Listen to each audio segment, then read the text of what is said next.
Assalamu alaikum masu sauraro.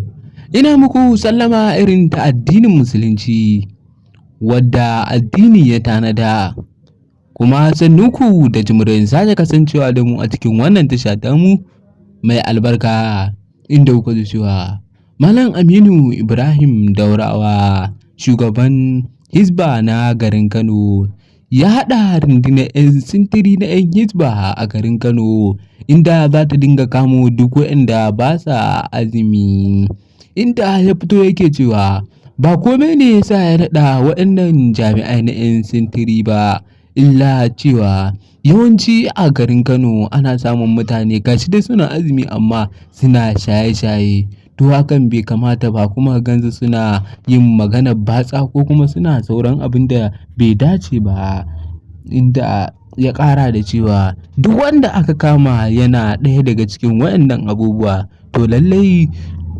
jami'an Hisba za su kama shi, inda Bola Ahmad Tinubu ya fito yana ƙara jinjinawa Malam Aminu Ibrahim Daurawa da wannan gudunmawa da yake bawa garin Kano, inda yake cewa ba abin da zai sakawa da Malam Ibrahim Daurawa sai godiya da abin da yake yi wa garin Kano. Mai sauraro, ka ci gaba da bibiyar mu a cikin wannan tasha tamu mai albarka domin baka fitattun labarai da zarar mun ɗora.